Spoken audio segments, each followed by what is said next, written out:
Form feet and legs, forming like VOLTRON. How you doing, Brian? Good.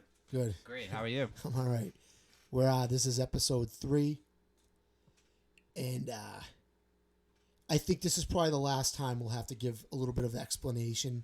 It's just this is so new right now. I think after this we'll be able to just dive right in and not really have to say anything. So today will be my last introduction at the beginning of an episode, unless I have to introduce a guest. So, speaking of guests, the reason I want to do this today is, as I said in the first episode, one of the ideas I kind of was, at the beginning of this brainstorming to Brian that I thought guests would be good. Brian, on the other hand, thought that some of my, just talking ideas, I don't know what you want to call them, monologues, that they would make good episodes. Ranting. Yeah, ranting. And you know something funny, Brian, is that that first episode I was skeptical about because I thought it was necessary, and I thought the first one I kind of just had to get through it and let everyone know what this was going to be. And surprisingly, people liked it a lot. I was very surprised. It sounded like you wanted to get some of the feedback out. Yeah. And they people were like, "Wow, that was really cool. The stuff you were talking about." I'm like, I wasn't really talking about anything. I was just kind of given the setup for what this was going to be, just an introduction. So I'm glad people liked it. So if they like that one, today will be an actual dialogue, what I usually do. And I also think after our last episode with our first guest, if you didn't hear it, I have, that old thing, you go looking for knowledge, and when you get it, you end up with more questions. That truly happened to me. I listened to that, and I just, we kept it short for various reasons. We had technical difficulties. Thomas was held up a little bit. And, over in England, it was not too late, but a lot later there than it was here. And I just, out of respect for his time, I didn't want to go too long. So I did kind of edit it down a little bit, what I wanted to ask him. It sounded like he wanted, he did briefly talk about the medications. He said we can go back into it. That could have been an easy another 45 minutes. Right. You know what I mean? Brian, I could have sat there for 3 hours. You know what I mean? There was so many things that I was kind of skipping through fast just to keep it moving. And so what I'm saying is today, Brian, I told you, and I told the audience in that first episode, there's no timeline here. This isn't a weekly thing. It's not a monthly thing. It's when I feel like doing it. Weeks and weeks could go in between episodes. And, you even said when you have an idea, when you have something to say and you're feeling it, let me know. And I did that earlier today. This is one of those days. Been thinking about that interview, and we're done with it now, but I've got lots more to say, and I want to talk about it more today. And I also think there were things that are left out that need to be emphasized again on this one. Things that, as much as I feel the goal was achieved, there's still some messages I want to get out. So I'm going to start with this. Something people notice that I do when I'm making I could be debating, or maybe I'm just making a point to somebody. Maybe it's, I've already done it on this microphone in this podcast. There's a few things people might know, some tactics that I use, and I don't mind revealing what they are. I mean, if someone wants to debate me, I'll tell them before I debate them exactly what I'm going to do, what my tricks are, what my angles are. And it doesn't matter because if your views are strong and you're confident in them, it doesn't matter if you know how I'm going to debate or what I'm going to do or where I'm coming from. I still shouldn't have a problem. It's like, there are athletes out there. You can have a really good basketball team, and there are athletes out there that are good enough.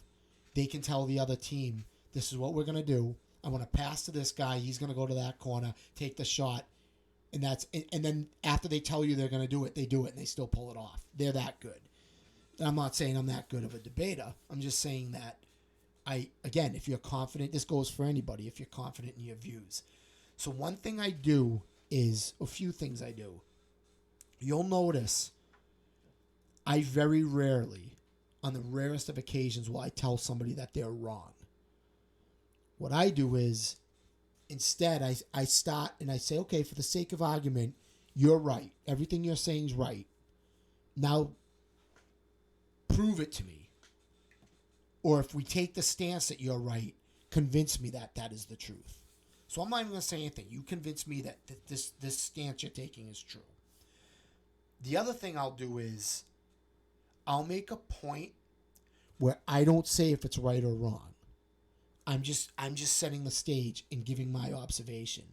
And what my observation also is not necessarily a reflection of my belief. I might make a statement, but that has nothing. My observation, while I may think it's true, may have nothing to do with whether it's right or wrong. The third thing I do, and this applies to our last interview, is I'll look at an issue and I'll see a lot of times with an issue, it's not just one issue. There's branches going into other problems. And what I'll do is I'll see if I can detect an area that I know is maybe a little messy. So in other words, okay, we've got this problem. The components of the problems are A, B, and C. But I notice part D, that's a little, let's focus on that one because it looks like you're going to have a hard time defending that.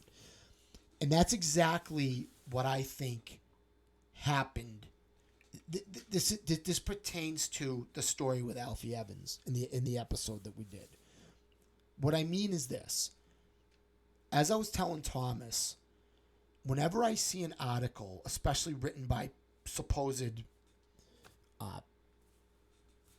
authorities of the medical industry, what you'll notice is they get into this big debate. Was Alfie healthy? Was he not? Was he worth saving?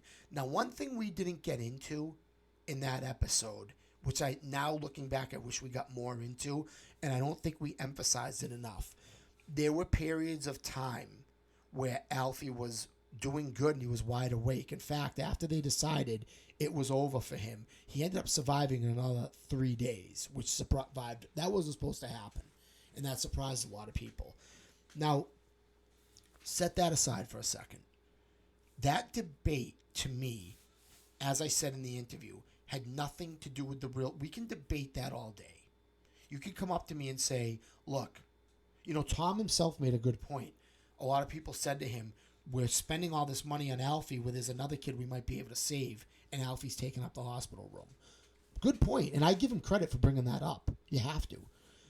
But that, to me, that wasn't the issue, and that was not what the problem was. At the point when Alfie's parents said, okay, they conceded. I don't think we got that point across in the interview. They reached a point where they said, fine, he's not worth saving. All this money we're putting into this, we're gonna cut off everything. His feeding tubes coming out, the whole thing. They agreed to it. I don't think yes, he did fight it, but then they got to a point where they agreed to it. Okay, debate's over. We're going to let Alfie, whatever happens to it, he's going to expire. The problem is, and I want the audience to know, and you can go back to episode 2 and listen, my interview with Thomas Evans.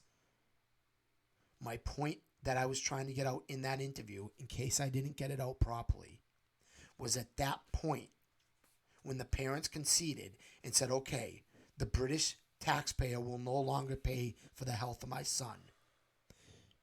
They said, we're going to take him out of this hospital and bring him somewhere else. We're going to bring him to another country where this is no longer a burden on the British taxpayer. And the British hospital, in conjunction with the national health system, said, no, your kid's not leaving this hospital. As Thomas said in many interviews at the time, they wanted his child dead. Why did they want his child dead? My belief is that there were many beliefs I gave him out in that interview. If he stood up to them and was successful, their whole system falls apart. And I was very nice about this, and this was such a sensitive topic, and I was so careful with my words in that interview. But the other thing, and I gently tried to say it, I believe part of this, it was a battle of hospitals against the perceived pro-life religious people, whatever you want to call it. This was a jab at them. We're going to teach those people a lesson for defying us. And if it comes at the price of this poor baby, oh well. Another thing that, Brian, I don't know if you caught this or not. And you tell me, I want your thoughts on this, if you don't mind. Did you catch when he said, I've sat in on meetings before where they were discussing other babies' lives? And I've seen other babies, they're just like, no, that's it, like weeks old. What I got out of that, my perception was this. With all these court cases and hearings he had to go to, maybe there were other parents in the room asking, like maybe they did a bunch at once and he happened to sit in. Now, I don't know. I'm guessing. But that, regardless of what he meant or what the logistics was, Brian, I got something out of that. And I don't know if you caught the same thing, or maybe you weren't even listening. Maybe this is the first time I'm bringing it to your attention. What I got out of that is this. This is happening every day in that country. And he was one of those rare cases where someone stood up. I got that out of that conversation. It was almost like he was implying, and I should have asked him about it, what he meant. I didn't think of it at the time. I think he was trying to say that this is actually a common thing. And my conclusion would be they've just been so that healthcare system, from what I've read, it sounds like, this is not a new system. I thought they started developing it around World War II. Is it that these people have been so conditioned to just trust these doctors that it's happening all the time and people just aren't standing up? Would you have any thoughts on that, Brian? It's a couple things. Yeah. There's definitely an anti-human thing vibe going on. Yeah. That's been a thing. Kind of out there, but there is a market for stem cells. Right. So all these young kids that they're just like, this one's probably going to have some fucking issues. Right. I can see now that he's been alive for a week. Right. Probably going to want to, put him down. Yeah. Or her. And there's a market for stem cells just as much as this for friggin' organs. Right. And, that's a dark thing to fucking say, but it's real. Yeah. And I've got some ideas for, believe it or not, I haven't told you this, but that's another thing. I've got some ideas for guests on those topics too. So, and we are talking again. I'm never gonna. I think every time the guest is gonna be a surprise. I'm not gonna give away when they're coming on. So you and me talked before we started. We're working on the next guest. Yeah. And that brings me to another thing. Something we really didn't get into. That was the second high-profile time that happened in England. Charlie God actually happened not long before the Alfie Evans case. How do you spell that? Charlie God. It's Charlie Charlie, however you spell Charlie, and then God. It's just I think it's JARD. That was the other high-profile. That was actually the first one. Alfie Evans was the second one. And again, I get back to, I think these were just the two these were just the two cases where the parents stood up.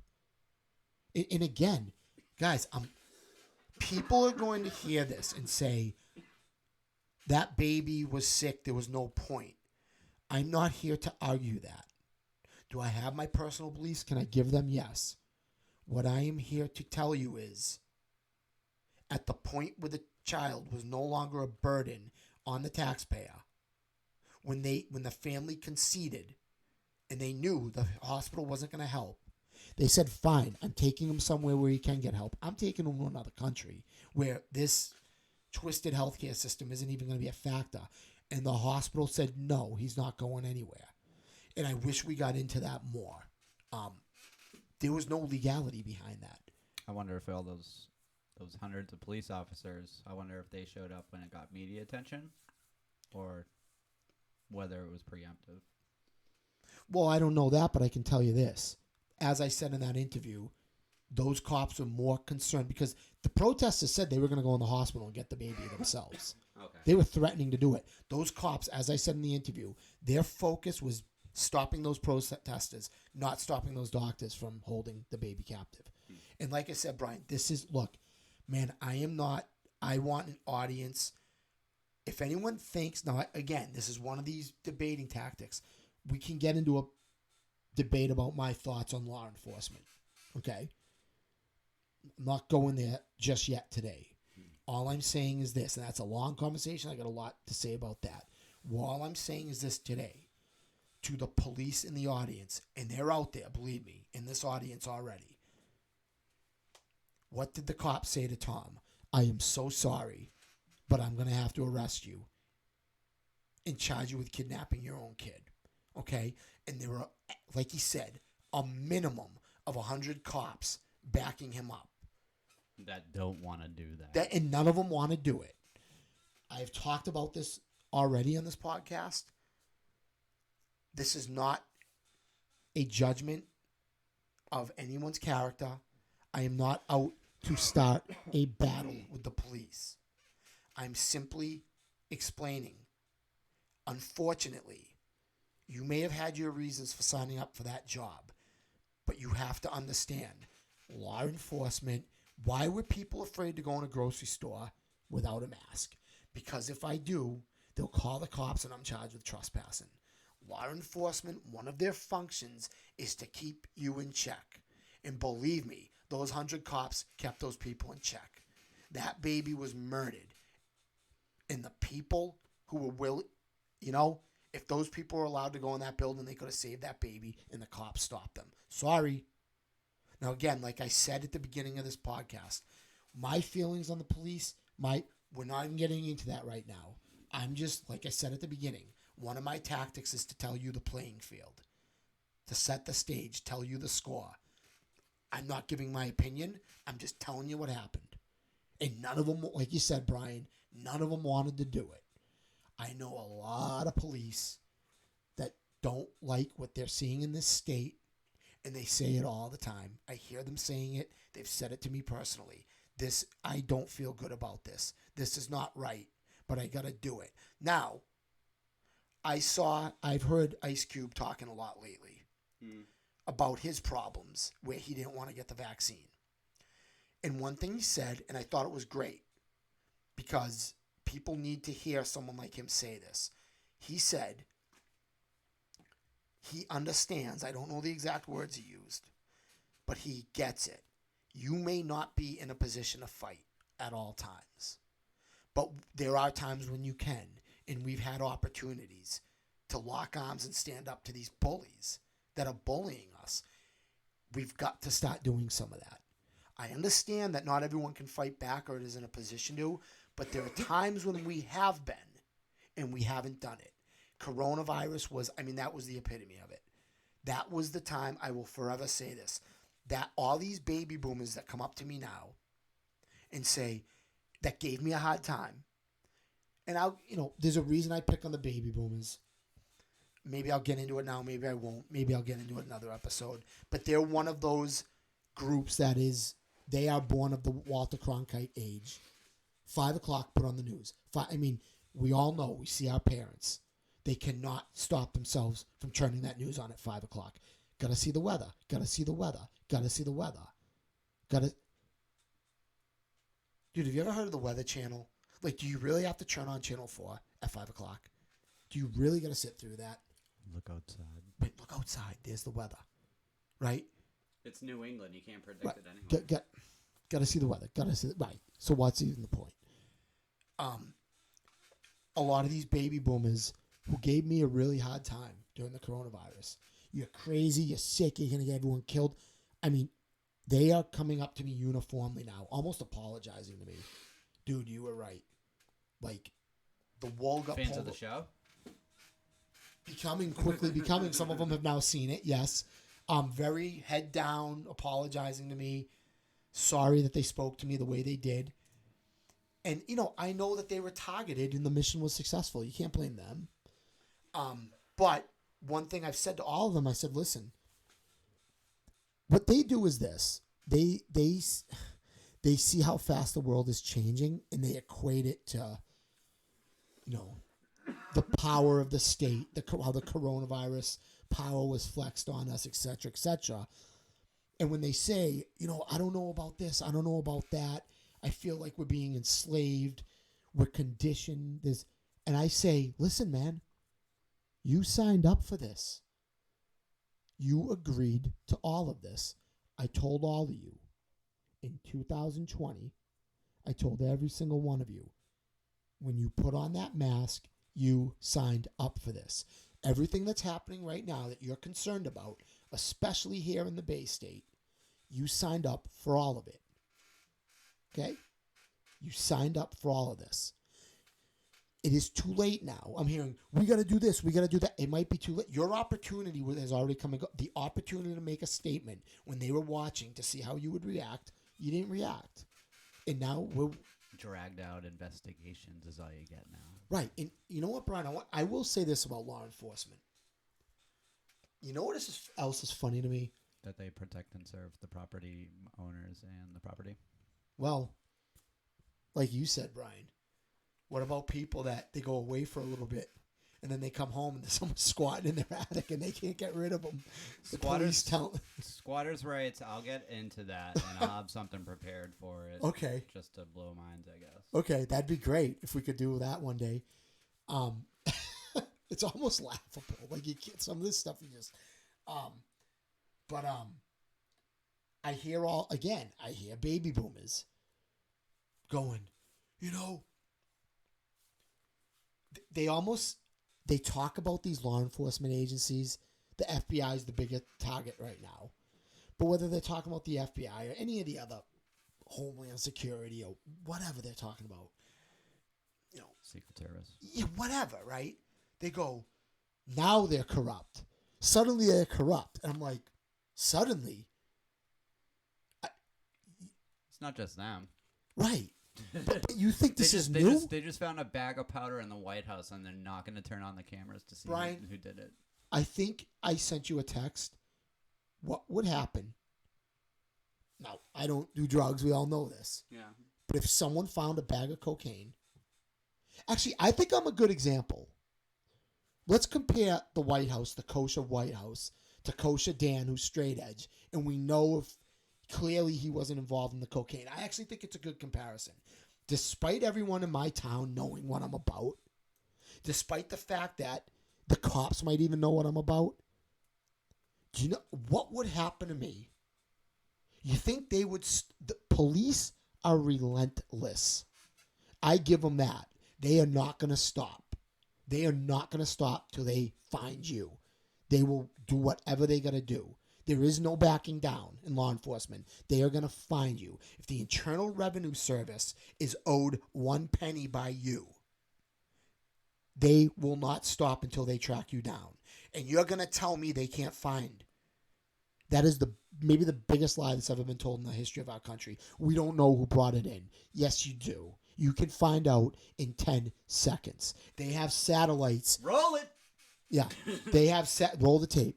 Roll it. And that's another. Let me bring up that too. This is a country blanketed in surveillance. Surveillance cameras. It's our biggest export. Right. Yes. Data banks with people's emails, text messages, you name it. Checkpoints. Illegal Homeland Security checkpoints. You gotta. It cracks me up when I fly in, and I fly and travel at a minimum now because I'm just sick of the airports and the harassment. You come into Massachusetts. I've been a citizen here my whole life. My license says it, and they're asking me what my business is here. I told you that time the custom agents were like, "Sir, are you all right?" No, I'm not all right. Why not? Because I live here, and I've indicated I live here. This is all you need to see. I don't need to fight my way back into this state, this wretched state, where I've probably done more good for the state than either of you two have put together. No offense. Okay? So, point being is that these agencies, where every one of them, their uniforms have an American flag. They have an American flag on the property of their buildings. The surveillance that goes on in this country, unless it's done on private property, say at a business, place of business or whatever, taking that out of the equation. I'm talking the public surveillance that goes on every day. It is law enforcement that has implemented that. It is law enforcement that has given the thumbs up to every square inch of public wherever being blanketed in surveillance security cameras. They have signed off on this. They have, for the most part, implemented it. Yeah, maybe they have to check in with the town hall or the city council, but they're somewhere in the mix. Okay? I'm not saying they're bad people. I'm not judging them.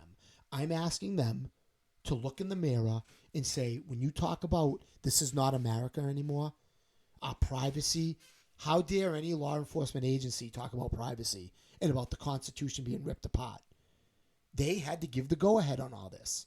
It is law enforcement that is storing your emails. I'm not saying they're bad people. I'm not pointing a finger. Again, as I said at the beginning of this podcast, I am telling you what the score is. Brian, you didn't put all those cameras up there. I didn't put those cameras up in my town. Oh, that one's okay. But the cameras that are in the middle of my town, just filming traffic, filming people, filming whatever they want, I didn't put them up there. Up the street here, a friend and I was taking a hike in the woods. Yeah. About a mile in the woods, we turned back. On the way back, a mile inside these Yep. woods in Hanover, Massachusetts, Yep. I think, there was a sign on a tree. Right. You are on camera. This Okay. is being recorded. It Funny- was the most bullshit thing we've Funny ever you seen. should bring that up. There is a spot in Pembroke. I'll leave it at that. Kind of outdoorsy baseball fields and stuff. There's signs everywhere. You're on camera. Now, something I've found I'm not saying this is the case here, but one thing I've found out in my research, there are times, several instances, where when you get like that case, like a baseball field, or that where you were walking, especially, many times, the middle of the woods. well, there is a feed going directly to the local police station, and there's a room where the chief can go and see. I'm not saying that happens in Hanover. Any of you living in Hanover, closed circuit television? right? I'm not accusing any town. I'm not accusing Pembroke. I'm not saying I know that for a fact, but I'm saying I know this because we've modeled a lot of this after the British surveillance system, right? The CCTV. I've watched extensive documentaries on these, and a lot of the times, a lot of their feeds are going back to the police stations because some of them have a microphone, and the cop will watch all day. Say they see someone throws a piece of trash on the ground, which people shouldn't be throwing trash on the ground, but they showed an example. The cop, a voice comes out of the camera, pick up that trash. So the cops are there's places in England where the cops are watching that all day. Oh, pick up the trash. Right. So I gotta believe that's happening here too. I have to believe that. That some of these departments have a feed. Now I'm not making accusations. I'm gonna look into that. But if nothing else, even if that's not the case in your town, believe me, even if it was the idea of some council, city council, town hall, selectmen, believe me, the police in some way, shape, or form were part of that decision with their American flags in the front yard of their police department. Or they had to somehow sign off on it. Law enforcement is involved in that. Sorry. And I think they get funding. wouldn't surprise me if the federal government's invested in having cameras everywhere. That's not too far off, Yeah. actually. Yeah. Yeah. So I mean, again, Brian, I think these are alluding to episodes, topics, lots of things we're going to talk about. But, yeah, something's got to be done here. And like I said, I thought during the coronavirus, the mask was it was a symbolic, I saw all these, when I laugh, Brian, is when I see, I can't tell you how many times I'll be listening. I do listen to a lot of the local talk shows, and they tend to be conservative. You would not believe how many times I just sit and listen. That's it, guys. Hang up your American flags. Put out your Trump signs. But what's that going to do? Did Donald Trump help you during the coronavirus? Did Donald Trump do anything for you? No. Did he get you out of this? No. Put up your Trump sign. Raise your American flag. And what did that do? You did all that, and you still put your mask on. The single most devastating thing people could have done to Charlie Baker would be if, in unison, all these thousands and thousands of people who walked around saying, I gotta wear this dopey mask. This is stupid. It's these stupid liberals. They don't put it on. But I have to wear it, get in the store. No, you don't. Do what your oppressor is doing to you. Lock arms, and 30 of you all go in the store at the same time. There's 30 of you in this store at once that don't like it. Everyone take it off at once. Okay? I hear these conservatives go, we're going to get them in the voting booth. How? Now again, these are my debating tactics. I am not going to tell you what I think of the election. I am not saying it was rigged. I'm not saying it's not. My personal opinions we're going to put to the side to a second. I'm not talking about what I think. I'm talking to the conservatives in the audience. If you are a conservative and you believe the election is rigged, if you think it was rigged, then let me ask you this. If the Democrats are the ones counting the votes, sending everyone home, creating computers that spit out Biden votes every time you put in Trump, then how are you going to get them in the voting booth? They're just going to do it again, right? If you believe that the Democrats control the elections, then what is getting them? I'm not saying they are. I'm saying if that's what you believe, then how are you going to get them in the voting booth? You're not going to, because they'll just rig the election again, right? So it's all this nonsense of get them in the booth, get them. Come on. They're going to say the Russians rigged this one. Brian, thank you. During the coronavirus, there were conservative radio stations that would have entire segments on how disgusting it is that we have to wear a mask, how this is communism. And then they'd cut to a commercial, and they'd be selling a mask with their radio station logo on it. What type of way is that to fight? And they go, well, if you have to wear a mask, you might as well wear a mask with style. No, don't wear the mask. Fight back. I didn't, Ryan, I came on the Hard Rock Life podcast. I told story after story of I am not the toughest, bravest, anything. But I can tell you, I got in big trouble. Put on a mask. No. Man, I'm telling you, Brian, there was a couple times I thought people were going to throw fists at me. I was at the Shaws in Hanson. This girl had it. She'd seen me gone in like 10 times at this point. I come out of the bathroom. You have to put on that. She starts chasing me. I look. You're walking the wrong way. 3 guys. Yeah, I didn't go out the right door. 3 guys are coming down the stairs. I'm like, are you kidding me? These 3 dudes are ready to fight me over this. They are ready to fight, and they are angry because I didn't have on a for mask. minimum wage. Yeah, they were ready to fight. So, there's another example. So Brian, here's the other thing I want to get into. Yes. So after that episode, and I knew this was going to happen. I knew as I was saying it, sure enough, my buddy Eric was one of them. He sent me a link. And I knew about this. I just didn't bring it up in the episode because I couldn't remember her name. One of the things I said in the interview was, this is headed to Massachusetts if it hasn't already. And as many people pointed out to me, it has happened here. Justina Pelletier. She was from Connecticut. There was some type of legal dispute. A hospital up in here in Massachusetts, the parents felt she was being held captive. Now, I have not researched this enough, so I'm not going to get into it. But yes, I just letting people in the audience know who contacted me. I was aware of the Justina Pelletier story. Brian, I thought, maybe we could get one of her parents in here one time. That might make for a great episode. I'm sure they'd have something to say about this. So, yeah, it has happened. Here, I got the article up if you want to. Okay, cool. What are you seeing there? She was from Connecticut, I believe. And the parents brought her up here. Let me see here. Okay, I'll read this little part. Okay, cool. I'll read this part. In February 2013, Justina's parents, Lou and Linda Pelletier, took their daughter to Boston Children's Hospital following complaints of severe stomach pain. When the teen was seen by doctors at the facility, they felt that she did not have the rare illness she'd been diagnosed with. Oops, how do I get this back on? Sorry. If I keep scrolling up and down, the light will stay on, right? Yeah. Okay, I'll just randomly do that to keep it on. Okay, the doctors suspected, let me see here.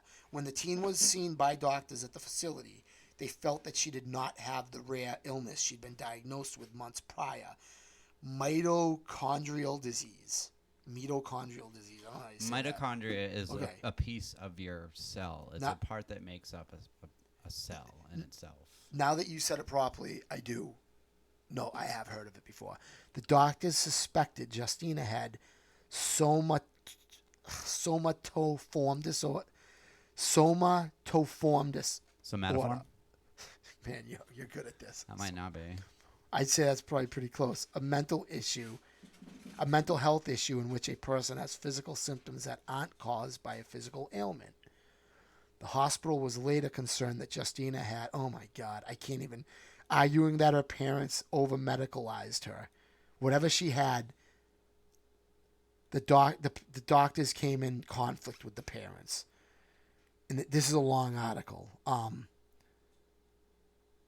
Okay, so here, let me just read this last part. Here we get to the important stuff.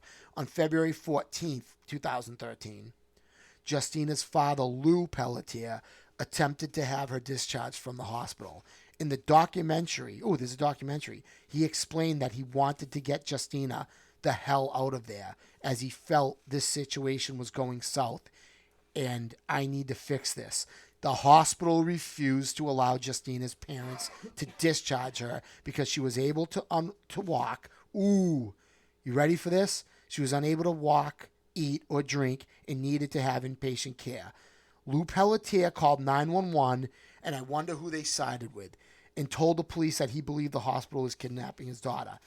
In the end, Justina's parents and her sister, Jessica, were escorted out of the hospital by the police. Let's just stop there. There's a long article. That's a good setup. We'll stop there. Who did the police walk out of the hospital?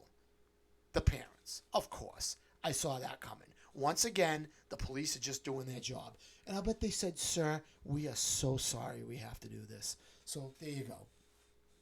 People got to start choosing which side they're on. And again, any police that are looking for a battle with me, you're not going to get it. This is not, it's like Ice Cube said. Some people are not in a position to fight. My ex-wife has gone into the hospital. Yeah. And they've always wanted her to stay there longer than she's been comfortable there. Okay. So she would eventually fight to sign herself out AMA against medical advice. Right. And it would be eventually no problem. It's less money when she leaves the hospital. I mean, I can tell you the quick answer, but go on. Yeah, and that's it. You just go AMA. It's like a right of yours. Right. What costs more? Having the baby surgically removed or naturally? What would you say probably costs more? I don't know. If you go to a hospital, it's going to be a big bill anyway. I think surgically removed is probably a little more expensive. I was a C-section, but it was back in the day. It probably was cheaper. Well, my point was that's all they do now. Yeah. And it's probably because it's more money. But I just want to say quick, I listen, man, I'm not here to battle and tell the police they're bad people. I get it. It may be a position. I can't lose this job. I have to do what they tell me. That's fine. Again, like I said at the beginning of the podcast, I'm just telling you the score. I'm just telling you what is happening. I'm not saying you're bad. I'm sympathizing that you may have to follow orders. I just want some acknowledgement that is here what is happening. And we need to, as a community on both sides of the law, understand that, it's unfortunately, it might not be why you signed up to be a police officer, but law enforcement, one of their jobs is to keep this system intact. Don't disobey Charlie Baker's orders. Or Mayor Sullivan. What did Mayor Sullivan say in Brockton?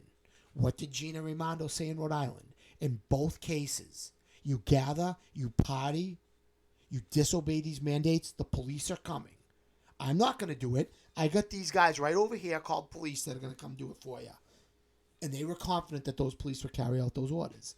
And that's fine. But I mean, most police I know are conservative and don't like what they're saying. And they chomp my ear off about how the Constitution's getting ripped apart. How is it getting ripped apart? Well, Mayor Sullivan, okay. And who facilitated that? He sent in the police. Sorry, that's just what happened. I don't know what to tell you. You can get mad at me. You can argue, spit in my face, throw a tantrum. I'm just telling you what I'm seeing. You should really get on your sheriff's good side. He's technically the most powerful dude in your town. And he should also be from the town he's serving. You made that point, yeah. But if you get on their good side, there's a sweet thing where they can actually deputize you. Oh, I know, but Ted Nugent is a sheriff, I believe, right? I'm almost positive he is. And you can, keep watch in your neighborhood and shit. Yeah. And, that's almost on par with like keeping your peers in check, and if you know Dude. what I'm saying. You So know, it's like yeah. if enough people knew that and they, got Yeah. on their sheriff's good side, you would have a good population of the town, like, Okay, that's one path to. Yeah. Brian, you know something funny? I noticed the first time I'd ever been to the Midwest, and I'd been to the South many times, but I think it was later in life going to the South. I noticed this, so I didn't notice it when I was a kid. One of the things I'm looking, and I'm like, people taught two things. Do you notice, like, around here, you would never say to someone, where are you from? I'm from Plymouth County. It's almost laughable. You go out to other parts of the country, the county, like, means something to them. They'll tell you what county they're from. bigger areas. Yeah, the kids know what county they're from. And likewise, out in other areas of the country, here, I'll admit it, dude, we look at the sheriff, we don't think much of it. It really doesn't hold much weight out here. Out in other parts of the country, the sheriff's like a big deal. Like, we don't have that here. We just kind of like laugh at. Now, something weird I notice. I feel the sheriffs over the last 10 years in this area, and this is why I'm bringing it up, they've become more powerful, in my opinion. I think they're becoming more of a presence when they never were in the past. Like, I almost feel like we're moving closer to how it is in other parts of the country, where the sheriff is now starting to pull some weight around here. That's because he technically is the most powerful, structure of it. But I of a even county mean like the or a sheriff town. vehicles and the people who work in the department underneath him. They're becoming more of a presence now when they never were before. And that's I don't know if there's a meaning behind that, but it's just an observation that I've had about I watched a dog die today. I watched it. What? Yeah. How'd that happen? No, it wasn't in real life. It was the first thing I woke up and I turned on my phone. Oh, okay. And it was a body cam video of an officer walking up to other officers. And then he mutes it. Yeah. And this dog is running around all happy and shit. Yeah. And all of a sudden he goes pop, pop, pop 4 times. And the dog's dead. And everybody's like, why did you shoot that dog? He turns the sound on. Everybody's like, why did you shoot that dog? I got a funny story for you. I don't know if this is. Was there anything I don't want to cut off? No, that's it. It was pretty crazy. Everybody's probably seen it. I don't want to. Okay, I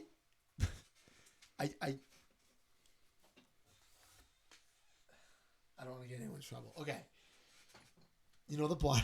This is kind of funny too. You know the body cameras that sometimes they're making the police wear them now. Apparently, the way it was explained to me, but by a cop,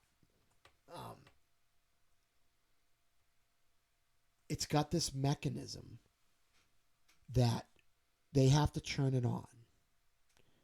This is how it was explained to me. Again, I'm not claiming that this is what I was told by a cop. When they turn it on, it's got a mechanism where it goes back 15 seconds earlier. Okay. So if I hit it now, it started recording. It can rewind. All right. Yeah. And his argument, what he was saying was, in this conversation I found myself involved in, was that he started off, he says, they claim we have to turn it on. And he goes, but I think it's on all the time. I think this thing is. It's like your ring. Right. It's like your ring cam. He goes, I think it's on all the time. The ring technology. Yeah, it's always fucking on. I think it's on all the time. They're not telling us. And I'm thinking, well, yeah. This is if on. It's, this is right. on right If now. it's got the ability to go back 15 seconds before you turned it on, that means it was on the whole time. Duh. You know, like I couldn't, like, yeah, it's on all the time. It has a cachet. That's how apps work. Right. It's how Spotify can like play music when you lose service. Yeah. Because it pre-downloaded everything kind of a little bit. Yeah. And it fills this cachet and you got to empty it out. But it's data that's stored for that kind of situation. Right. So if it, I mean, what's it, a time machine? Of course, it's on all the time. So that's kind of weird too. You know, things recording the past right now. Right. What the fuck? That's great. He's recording the past right now. I love it. But anyway, I just thought after the conversation, I'm like, all right, okay. But Yeah, body cams though. I mean, it's a whole new ball game. yeah. So that I don't know. I just I can 15 seconds. You go back 15 seconds after you hit the button. So, and again, I may have misunderstood that whole conversation. I could have it totally wrong, but I'm trying to recite best as I heard it. I thought that was kind of bizarre. Amazon cams, all 9 of them while you're driving, right. Always on. Right. Oh, the truck drivers, you mean? Yeah. They have like 3 cameras in their cockpit. Whatever you want to call them. Yay. Driver's seat. Oh, I know what. Here's another thing, Brian. To it, I've another story I've just told so many times, and I just want people to know this. I'm still not ready to really say what store it was, but there was a department store that it opened around 2005. Not Filene's basement. No, but it was a brand new place, and I helped to open it. It was a side job I had at the time, and like I said, one day I wandered into the security room, and the guys in there were like, "Hey, let me show you something," and they had their TV screens everywhere with the cameras everywhere. And they're showing me how they can zoom in on people. Like the Batcave? Yeah. And I'm just like, ever since that day, I go into a store and I'm like, dude, I think the perception of the public is that when you go into these stores, I think they think, and it's like I was talking about earlier with, the random cameras out in public. Anywhere you go, there's always this belief that the camera is almost like it's just filming all the time and no one's really watching. And then if something goes down, if there's something bad that happens, if something bad happens, they go back and review the camera. And what I'm trying to explain to people is, no, there may be situations where someone's watching you at that moment. You're being watched. So in other words, in these department stores, again, I'm not saying what ones, I'm not saying it's happening all the time, but some of these department stores clearly have the ability for the security guy to go in a room and watch the people and zoom in.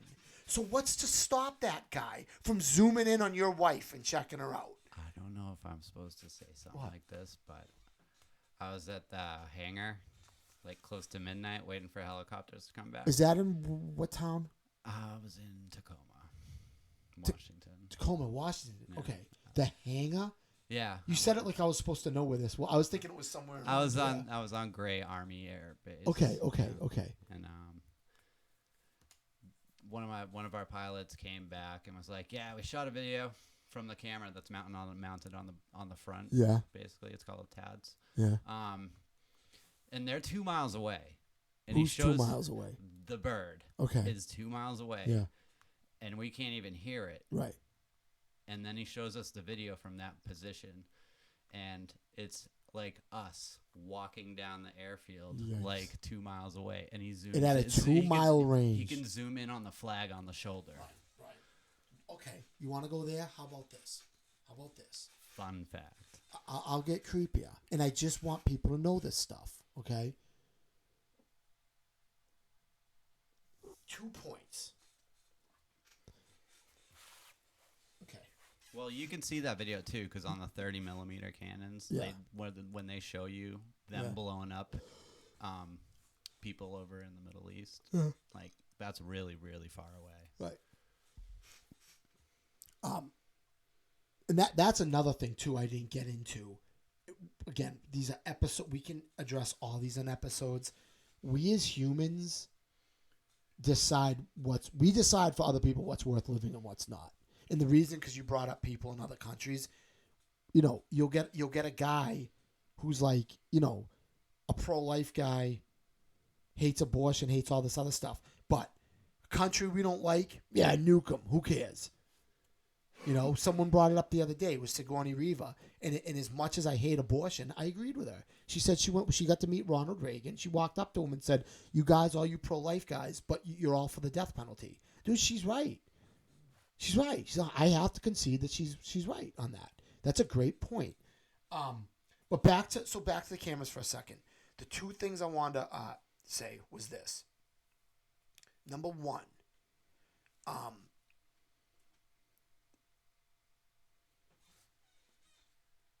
when those, I'm already losing my thought. I had 2 points, and now Cameras. Yeah, cameras. There was this first point I was going to make, and then another one. I'll make the first point. The helicopter. When a helicopter is flying over you, a police camera. Most of those, I've watched documentaries on this too. Most of those helicopters that are flying above you have cameras. Mm-hmm. They're using it infrared, everything. They're zooming in. So if they happen to be looking for somebody while you're walking under that, they're looking at you too. Okay? Now, here's my question. You and me are sitting right over there. Mm-hmm. And those shades are open. And a helicopter, police helicopter, flies by over in that direction. If we can see that camera from that angle coming in, they can see us right through that window. 100% they can see us. Right? Again, dude, if they want. If they want, I'm not saying it's right or wrong. I want people to know this. That's all I'm saying. I want you to know this is going on. Oh, I know the other point I was going to make. So, Brian, so when I talk about, like, I said it, sometimes people don't understand there may be someone watching them at that moment on that camera. Okay? Here's where it gets even weirder. If I go into a shopping mall right now, and I go into a department store in that mall, or anywhere in the corridor, anywhere the security can be watching from those cameras. If I walk up to a person and hold my camera in front of them and just start following them, I walk 3 feet behind him and I got a camera on him. That person is going to flip out. What are you doing filming me? And rightfully so. Okay. So then why do you accept that's okay if the guy's doing the same thing, zooming in on you from that camera on the wall? A guy's watching you. He's just doing it from another room and using technology to do it. Why are you okay with that? Someone walking behind you is filming you, so you freak out and you call the police, who brings more cameras, and now everybody is filming you. The guy who put the camera there, who put the camera out at the traffic light, is now going to show up and take care of the camera problem. Everybody on the sidewalk has their phones up because you're making a beef. Right. So, you know what else freaks me out too? That's funny. A lot of people send me these cameras these YouTube channels where people use their cameras to prove a point. Like, you ever see, like, they'll walk right into a police station and just start filming? Have you ever seen those? Oh my, they're so funny. And the police will be like, "What are you doing?" It'll be like, "This is my building. I'm a taxpayer. You can't film here." "Yeah, I can. There's a public building. This is my building." And it's like, and the guy's like quoting the law, and like and the cops like don't know what to do. They're like, and he's like, "You can't kick me out. This is a public building. I checked everything. Everything I'm doing is legal." One of the things, the point I'm getting is, it's so funny whether they go into a police station or a town hall or wherever they go to pull these pranks. They're like, it's funny how much the people in charge don't know about the law, because it seems like these guys study the law before they make these videos. And a lot of times the people that filmed are just frozen. I saw a great one. Someone was filming a movie in some, like, near a graveyard or somewhere in California. And this guy goes out and he's like filming all around. And they're like, "You have to get out of here. You're closed. It's closed off. They paid money." And he's like, "Yeah, that space over there is not here." He's like, "Where I'm standing, I can do whatever I want." And they're just like, "What? Huh?" And a lot of times these guys win. Like, if they take it to court or whatever, they usually prove to be right. Like I said, a lot of these people who make these videos, the people who go through those Homeland Security checkpoints, I've been through them before. People make videos, and they're random checkpoints. We're not supposed to have that in America. You're pulling people over, stopping them just to ask them what's in the car, and the people will come to these checkpoints and goes, "What's your suspicion?" You have no suspicion other than the fact... They think you're bringing alligators over the border. Right. Other than that fact that I happen to be driving through here. Exotic animals every time. Right. But our Constitution, our way of life, our law says you cannot just stop somebody and say, "What's in the car?" You have to have... There's no reason. There's no suspicion. I've been in those checkpoints before. They go, what country are you from? Plate says Massachusetts, right? I should have filmed it. And then they're so angry and insulted. It's like, dude, don't be angry at me, brother. What you're doing here is wrong. Brother. Don't mess with Texas, but they got all them checkpoints up in Texas. Looks like Texas has been messed with. Looks like they have been messed with, big time. Homeland Security checkpoints where you randomly, dude, I'll give you another Still one. with big iron on the hip? Yeah. Don't mess with Texas. Dude, believe me, Texas is getting messed with big time. I'll tell you another one. I was horrified one time. Again, I'm not going to say the town, but I had read they were going to have a sobriety checkpoint. Yeah. So I kind of drove around, wanted to see what was going on. Dude, they didn't even set up cones. The police were just randomly pulling them over and asking them if they were drinking. There's got to be some legal problem with that. Now, I seen them do it one time. This was about 15 years ago. I've never seen it again. But that's pretty, I think that's sketchy. Yeah. I think that the checkpoints are sketchy. And I hate alcohol. I hate drinking and driving. But I just don't, I don't agree with just stopping people and randomly asking them. And again, I think the police should know better. I understand the sentiment behind it, but what's the playing field? Fine, do it. Go ahead, do that. But you have to acknowledge that that's infringing on rights. You're infringing on rights for film everybody, even though we might only catch a couple people, but everyone's rights are going to be taken away. And that's become our mentality. I got a clip about that. What's that? It's a Damien Dumar interview. It was on some. Do you want to play some of it? Yeah. Does he talk?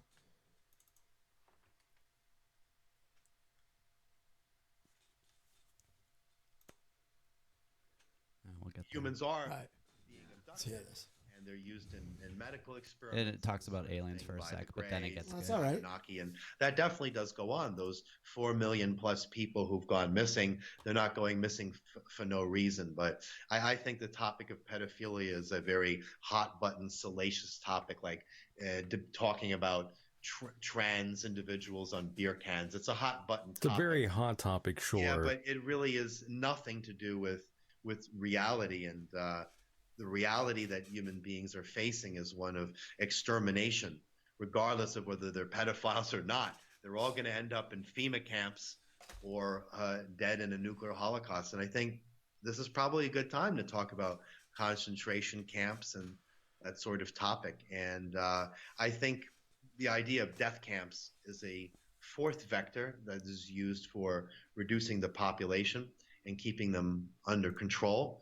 So a lot of people, they don't believe that there are camps like this. So I'd say that there was an interview by Amy Raw with a political researcher named Craig Hewlett, and they published a number of white papers analyzing various social and political events. And the subject of concentration camps came up under the George Bush administration.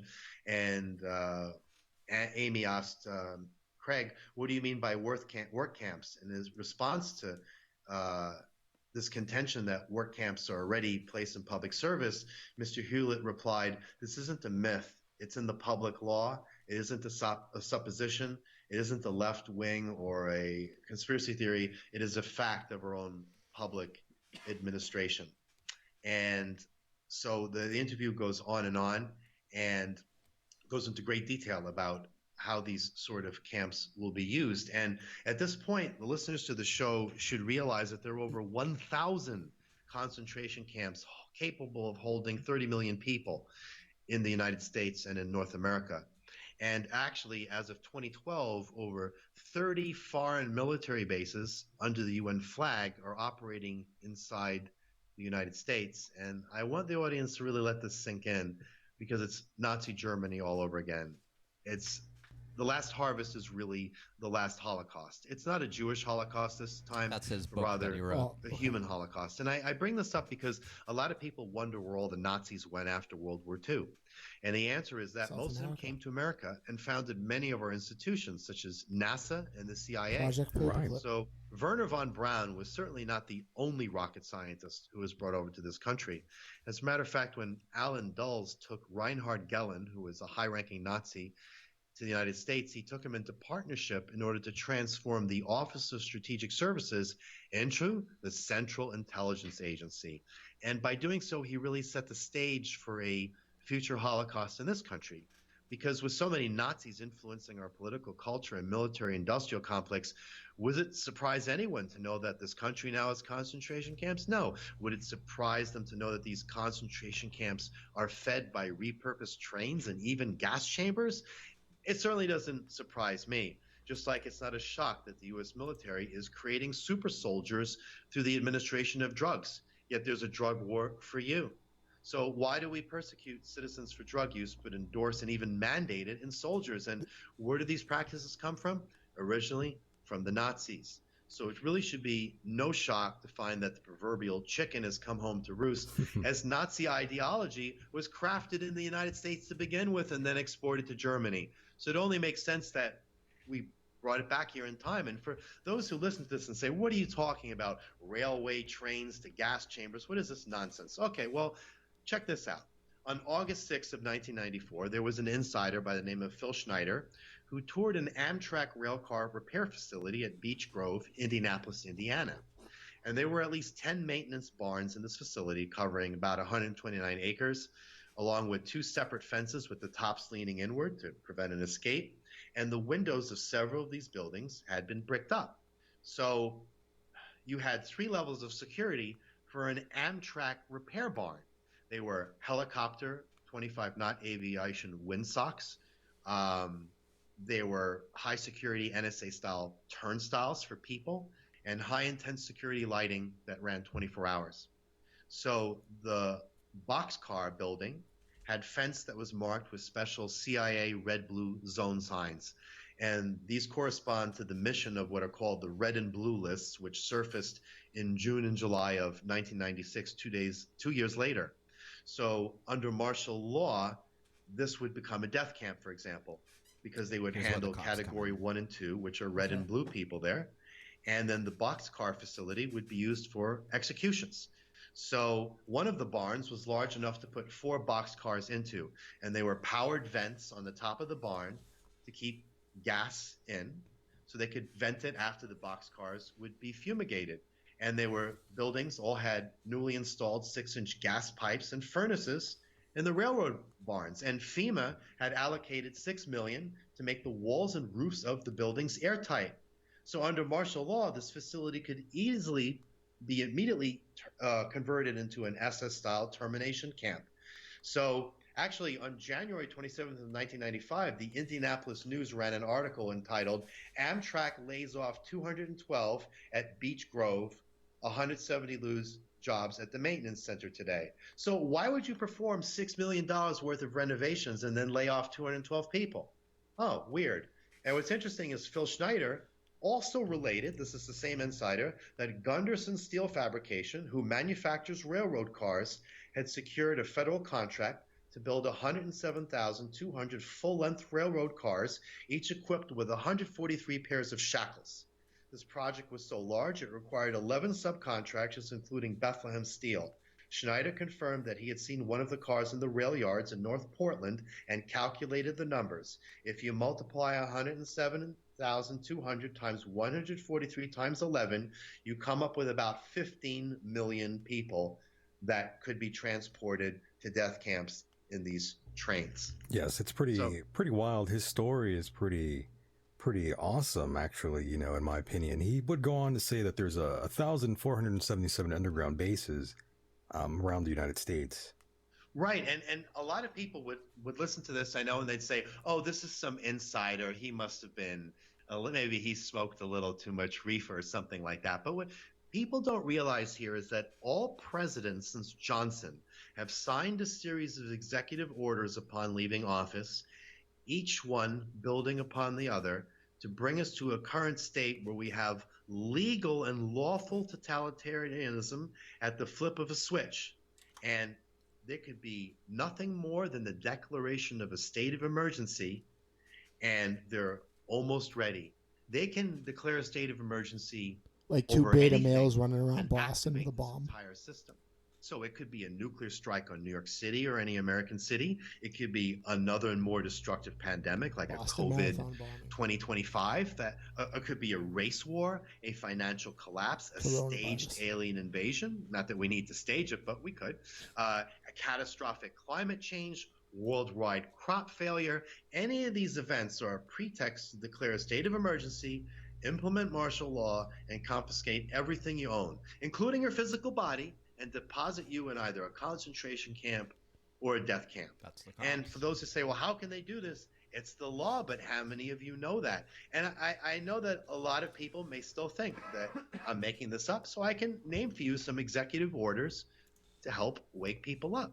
So, for example, we have Executive Order 10995, which talk about all communications being able to be seized by the federal government, seizure of electrical power, fuels, gasoline, all food and resources, farms and equipment, all transportation, including your personal car, seizure of all civilians for work under federal supervision, federal takeover of all health, education, and welfare.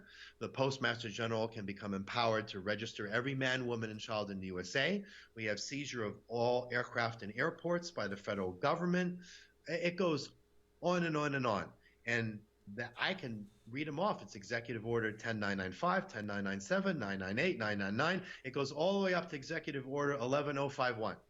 And a lot of people don't know that in 2021, there was a National Defense Authorization Act that declared the USA a de facto battleground and allows for, get it, the legal assassination of anyone. It also allows for the power to seize anything and everything, including you and your family, as well as your assets. So these are just a few actual verifiable executive orders that have been put in place to get us started on our path to both enslavement and genocide. And if you think back to 9/11, before 9/11 happened, they were individuals who purchased large amounts of puts on the stock market and made a fortune off the tragedy of 9/11. Lots of insider trading. Yeah, now can you imagine what would happen if there was, let's say, a nuclear strike in New York City? The market crashed and these individuals had shorted the market in advance, and then they declare a state of emergency, martial law, activate all these executive orders, and the elite confiscate literally all the wealth in the United States in one shot. It all becomes theirs. I mean, and it's all legal and lawful. And people have been sitting around while these laws and executive orders have been passed, and they don't even know, or if they do, they don't care. They think, oh, that's nonsense. That's so 1990s. It's so early 2000s. No one cares about that anymore. But these laws are there. They can do it. And what would stop them? Yeah, they're there, and they've been outlined already. Right. The only thing that would stop them is that the elite would not be ready yet to do it. But they're getting closer and closer to being ready. 2025 is right around the corner. It's right around the corner, and I'll give you a break here, so... If you want to exercise your basic human rights, that's basically permission to kill. That was... Here's the thing, Ryan. They mentioned George Bush. They mentioned September 11th. It's another thing that I'm going to add to this that just cracks me up. I remember back then... That guy's he's a little woo-woo, by the way. Right. I'm just saying. Take it right. how you will. Right. Pick and choose. I remember... Let me say this. There are, conservatives right now who are upset. The liberal is taking over. This is communist. What are they teaching our kids? I can tell you that 99.9%, if not 100%, of the same baby boomer conservatives who are telling me this now, what happened? Why are we enslaved? How did this happen? What are they teaching the kids? 99.9 to 100% of those baby boomers, when September 11th happened and George Bush signed the Patriot Act, defended it. No, Danny. Little Danny, he's so concerned. They're only going to use that to go after terrorists. They're not going to use it against you. If you vote for me, we will not go to war. One of these guys now is in disarray. How did this happen? How did we get here?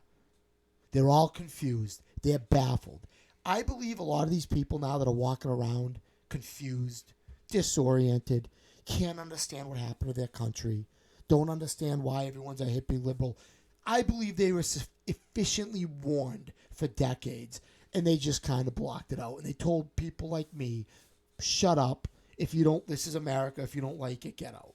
And that's another thing they do too. They compartmentalize. It's never that there are these overlords in this country trying to tell us to do something? No, there's not. It's the Democrats doing it. Like, they always have to, like, Or it's put Trump, it in a... Yeah, or it's like...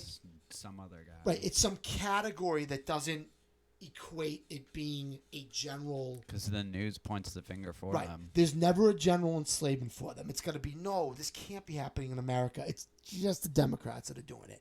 And I want to say another thing, quick, two things.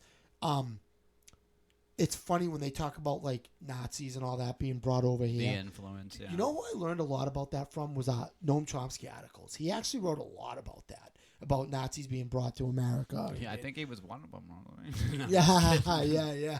I'm kidding, Chomsky. Yeah, but Brian, let me ask you something. Yeah. Here, this will be our closing debate. If I'm being too harsh, let me know. I've had this conversation with many friends that are in the military. I'd say especially National Guard friends. Nasty girls? No. NG nasty They girls. go out of their way without being asked. No one provoked them. They had to explain to me. Don't worry about me, Danny boy. Constitution, I protect it. I'm here to protect the people.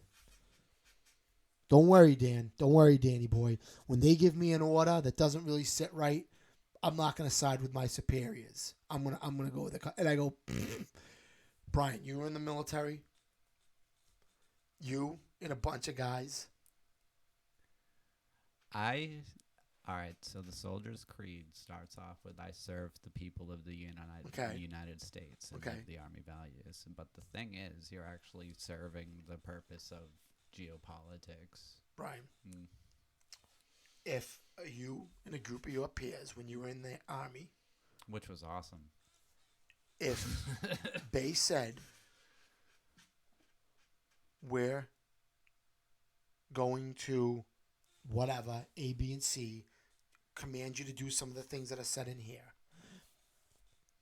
If you and your friends, a little group of you, disobeyed, I'm guessing They would go right to fucking there is military court. I'm guessing there is great incentive to follow orders, because no matter what your personal beliefs are, no matter how much you might think this is wrong, it's just really not worth disobeying orders. I think you'd be in some big, big trouble. I think you would say, you know what?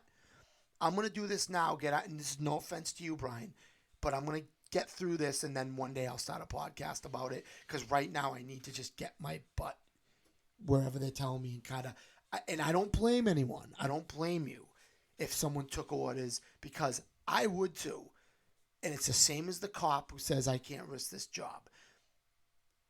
A lot of my friends that told me this, situations came up later down the road, and I kind of went back to them and said, hey, I thought you weren't going to go along with that. Yeah, well, you know, but that's the playing field. You get in a lot of trouble if you don't follow those orders. So you can sit here. Definitely a separation, and it takes a long time. Am I onto something? Am I being too harsh? You can tell me if I am. No, you're not far off from several situations out there. I think you need to follow orders no matter how. If they say, you know, the mission is everything. Yeah. Even if your mission is recruiting soldiers. No.